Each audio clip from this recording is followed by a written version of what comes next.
Hello, welcome to another Looney Tunes review video. If you are new to the channel, make sure you subscribe to follow my journey to review all 1000 classic Looney Tunes shorts and give this video a like as well. So joining me to review Wise Quackers is my good friend, Manny Cruz. Say hi. Hello, everybody. And so just a few bits of information here. So this is, of course, Wise Quackers, released on the 1st of January, so New Year's Day, 1949. It had a blue ribbon reissue at some time in 1958 to 59. It's the 544th in the series, and it's directed by Freleng. Currently, your best bet to get this cartoon on physical media is the Looney Tunes Superstars Daffy Duck set, the controversial one where most of the cartoons are cropped, though this one is untainted, thankfully. Just a brief synopsis in case you haven't seen this one. So Daffy Duck simply can't fly anymore and crash lands onto Elmer's farm. Come in, over. Roger. I can't see a thing. I'm flying blind. Come in, Duck 347, come in. You're white on the beam. He begs and convinces Elmer to let him be his slave. Elmer ends up getting more than what he bargains for. Hand and foot. I'll be your slave. How's the coming, Master Elmer? Tote that barge, lift that bale, yassa, yassa. What do you say, chum? What do you say? Is I your little old, very old slaveroo? Is I, huh? Is I? Not much by way of trivia for this one, but if part of this is familiar to you, you might have seen a bit of this in 1001 Rabbit Tales, which was a compilation film released much later. And as such, Arthur Q. Bryan in that movie is finally credited. In this short, he is uncredited, as is typical for these shorts of the time. We got two small references as well. I mean, first of all, we all know who Abraham Lincoln is, so that was pretty straightforward. Well, see that you don't, bub. The other one that people might not be aware of is that Daffy dresses up as Uncle Tom, and that's a character from the now controversial book Uncle Tom's Cabin. And weirdly enough, there's not one, not two, but three references to Hadley Pert, which is another name for Hawley Pratt, which is the layout artist for Friz around this time. So, Manny, so it's an interesting one to start 1949, isn't it? Yeah, great way to start off with a lot of outdated humor. Yeah, like this has got filled with what we would call black humor these days. I'm sure you know what I mean, because the story here just sounds like something that they would do these days on Family Guy or South Park, where they will just have a character pretend to be a slave and all that, and try and play up the joke about slavery, which of course I don't think it's something that should be joked about, but that's another thing entirely. But thankfully, if you put that aside, there are some good things in this short which make me chuckle. Any scenes that you enjoyed in this one there, Manny? I did laugh at some of the dad jokes. You're a dad. I'm not a dad, but I still find dad jokes funny. When he's flying blind and the three-point landing joke, those gave me a nice little chuckle. Come in, Duck 347, come in. You're white on the beam. I'm coming in on a wing and a prayer.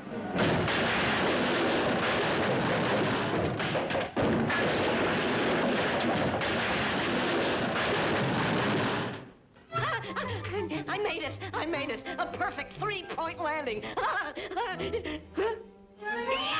And I got a nice chuckle out of the scene where the dogs are planning and Mel Blanc doing his best dog impression while they're riding on the ground, like, oh, trying to figure out the game plan for how to get Daffy back. And some of the musical cues I got a kick out of, like the opening title, You Never Know Where You're Going Till You Get There. Every time I hear that song, I think of Sylvester singing it in another Freleng short, Back Alley Uproar. Every time I hear in the scene when they're eating dinner, when Daffy starts shoving the food down his mouth, of course you hear Franz Liszt's Second Hungarian Rhapsody, which Freleng has never used in cartoons ever before.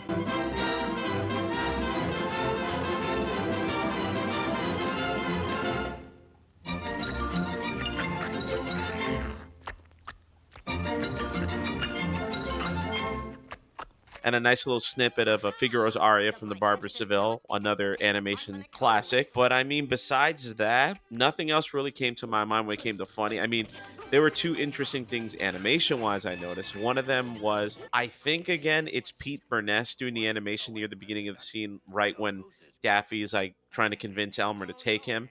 And it's just every time I see his animation during this period and like around 48, 49.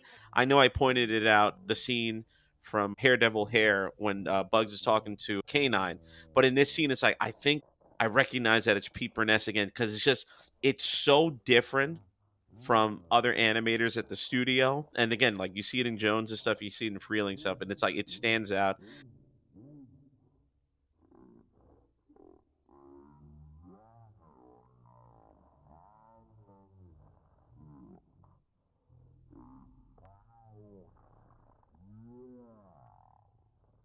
Yeah, it's This one didn't tickle your fancy too much, and I can understand that. This one feels like it's funnier in parts than it is on the whole. I think that's a good way of summing it up. Yeah, for example, the shave gag. I mean, who doesn't love Elmer's face being upside down? I mean, I get a kick out of silly things like that. Say, I think he looks better that way. And the fact that Elmer has all these surgery tools at hand when Daffy's trying to fix his face, and I thought that was very funny. Clamps, plasma, gauze, forceps, biceps, sixceps. No, I said sixceps. Oh, I should have known better. The dinner gag is... I get a kick out of that every single time I see it, which perhaps isn't too often with this short, but it's a great gag. How he just eats everything to test for poison for his master. It's just a...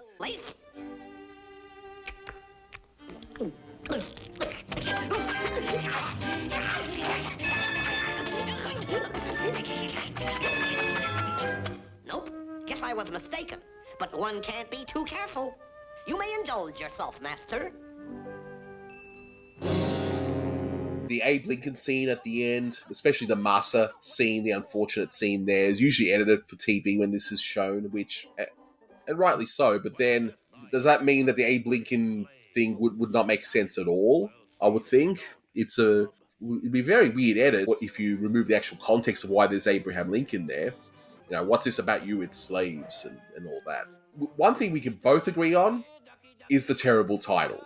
Oh, yeah. Something that our good friend Blue Genocide points out a lot, and I totally agree with him.